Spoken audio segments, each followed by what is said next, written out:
So, hello po sa inyong lahat dyan mga kababayan. Ngayon po ay slice natin yung luya. Ito yung may-ari ng luya mga kababayan. Mga kababayan. Ito yung papak mga kababayan. So ngayon mag-slice ako ng luya. So tingnan natin. Adjust muna natin yung stand. Ito na po mga kababayan, no? Slice natin to. Ito po yung itatanim namin nila Nanay Lorna. Ako, ato po na yung modal sa Langaria. Diyan eh. Namay na, dahil nag-harvest na ina. Dahil ito dito. Sa iyo mo na pa? Rodan. Rodan. Tama na nga ni? Sige, ako ano yung siya nga. Ano? Hindi ka naman. Hindi naman, matadri. Oo, sige. Mga kabayan, no? Para po ito sa tatanim namin nila ni Mambaya at saka Nanay Lorna.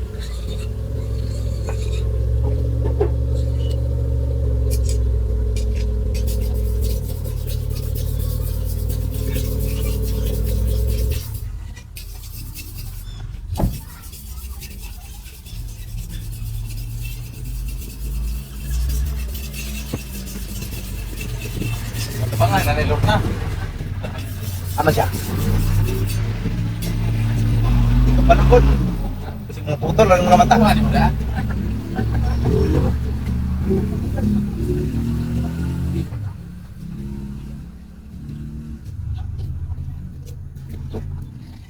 Itanong ninyo ba? Abili na mama? Okay.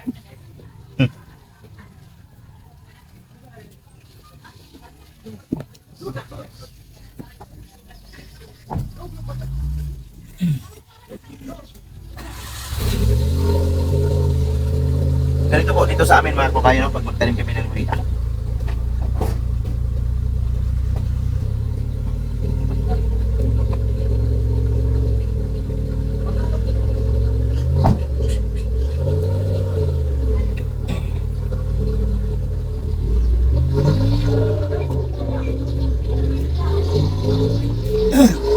Hinahati-hati namin ng maliit na piraso.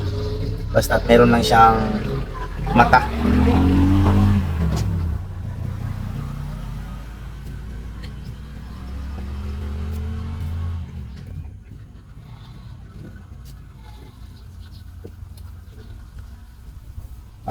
Maaring mabuhay na to basta meron lang siyang mga papalabas na dahon. Yung mata tawag sa amin, meron siyang mata.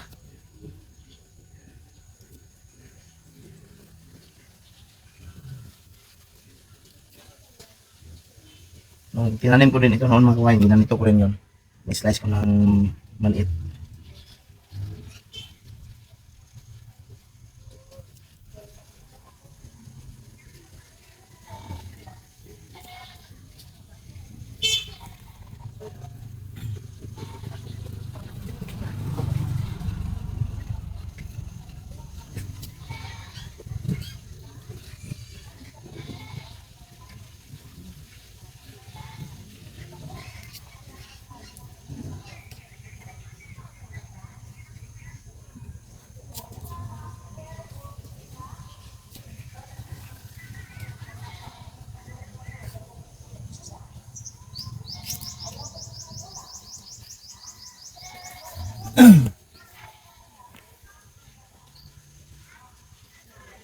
Si Nanay Lorna mga kabayan ay natulog po.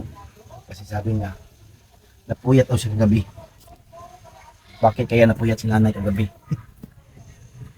Meron kasi meron kasi mga kamag-anak niya na pumunta dyan kagabi sa bahay nila.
Meron din kaming itatanim doon mga kabayan sa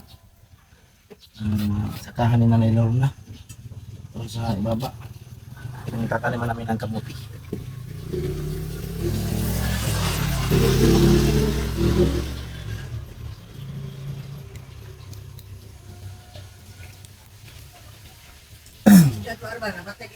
Ha? Ano to? Wala niya pa ah. Mamadao to dong mga kabal.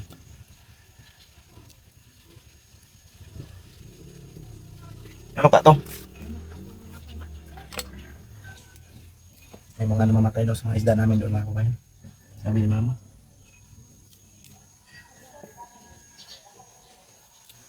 Ano pa yung dahilan? Bakit namamatay?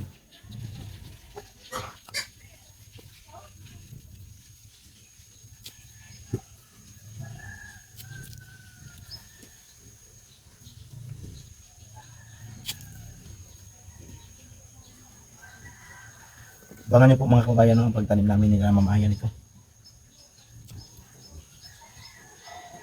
At kanina na Lorna.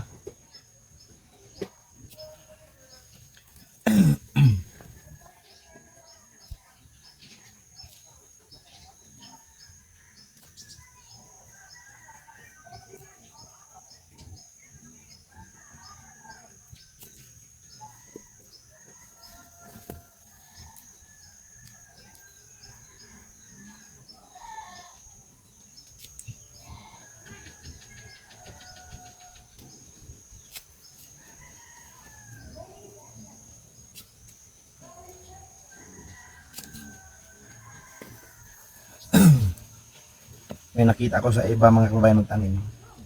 Parang buo yata yung tinanim nila. Buong ganito kalaki ito. Sa amin dito, hinahati-hati namin ito ng maliit na piraso.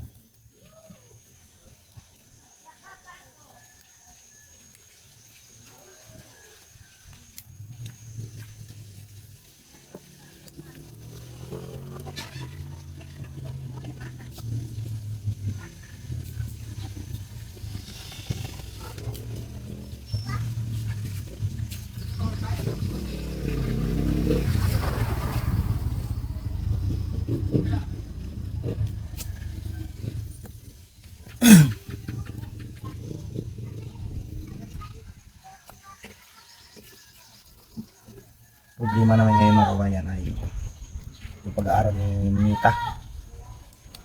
Kasi yung pina-LBC po ng poblasyon elementary school ay naibalik na doon sa Maynila. Binalik ko ng LBC kasi February pa pala na napadala. Tapos nung nakontak ko si Ma'am Nida noong Friday, sabi niya na ipadala na daw. Sinend niya sa akin yung reference number. Nung Friday, tapos may lakad man kami Saturday at saka Sunday. So kahapon, pinuntahan ko sa LBC, sabi nila wala daw doon sa kanila sa Kalinan. Pinatawagan sa akin yung manager nila. Kaya tinawagan ko kanina. Tinanong ko kung pwede ba na ma-i-address doon sa Kalinan daw.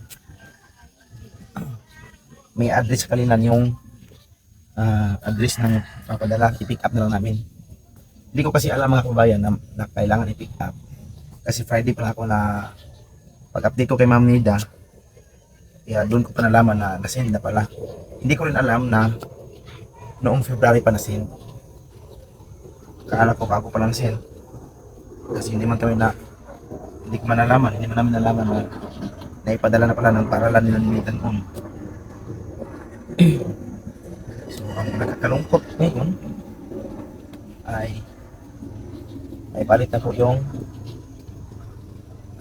pinag-busy doon sa Manila. Ang problema ngayon kasi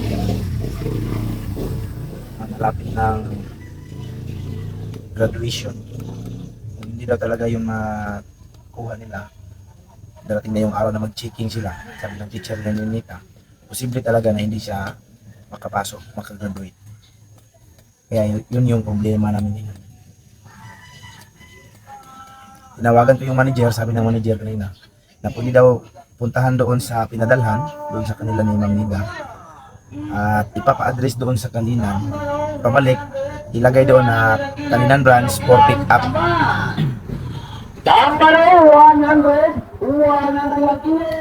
Kaya yun yung problema ngayon mga kabayan.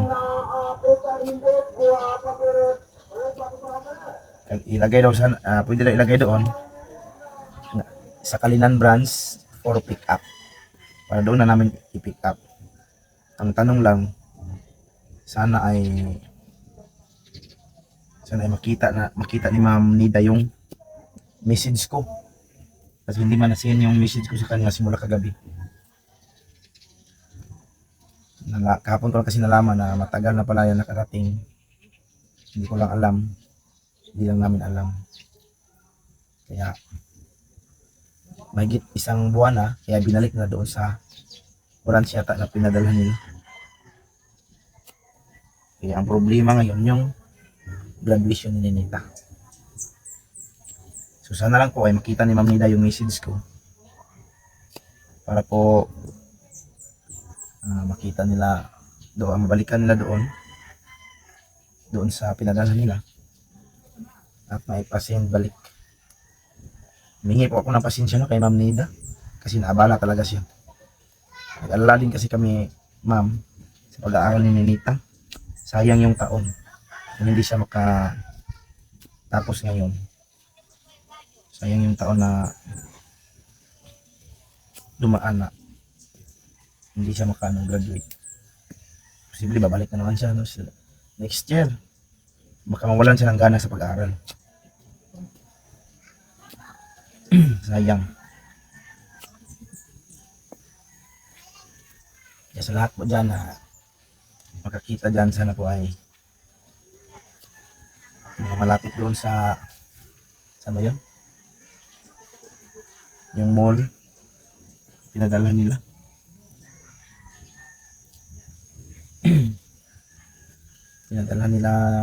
pinadalhan ng Poblacion Elementary School sa Maynila, daw yun.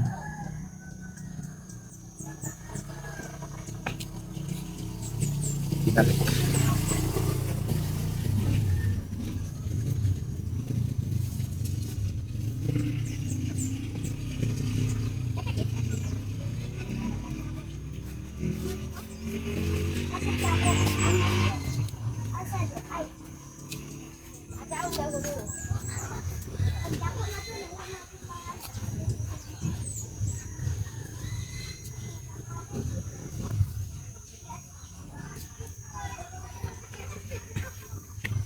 Nakauwi na sila ni Nita ngayon mga kabayan. So, puntahan ko doon para siya na lang yung ipapuntakin doon sa kay Ma'am Nida o kay Maylin, yung pinsan niya. So, sinabihan ko naman si Ma'am Aya kanina na try din i-contact si Maylin kasi si Ma'am Nida kasi hindi pa nakakita sa message ko sa kanya.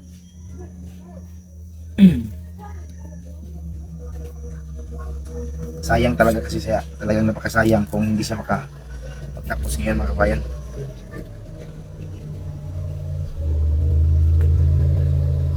Dali aray.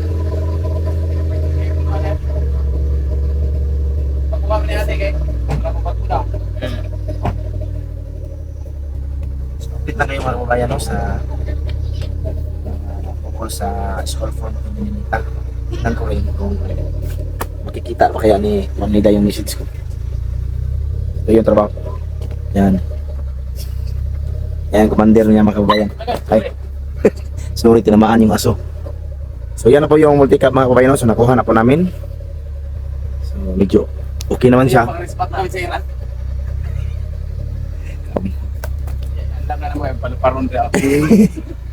Gawa daw sila ng pang-defense sa paparating ng mga missiles. Yan. Ibinto din sila. Ito po yung imbento ng mga Pinoy, no? Para sa mga para sa depensa sa Gutom. kagulo. Ay, gutom. Depensa sa gutom. Wala nang pagkain sa alaga ni Papa. So, maraming salamat sa lahat ng sponsors, no, na tumulong sa amin. Wala na yung bato niya. Yung bato? Alis na ako. Wapong tingog. Umutos na ka sa bato. Laya mo na nga sa bato. Barto ko naman. So hanggang dito lang muna yung video namin mga kababayan, no? Maraming salamat sa inyong lahat. Para yung kapatid ko at yung papa ko yan. Naghanda na po siya sa kanilang hapunan. Ay, may bato. May kinabayan. Kanilang hapunan. So mag-slice muna ako ng luy.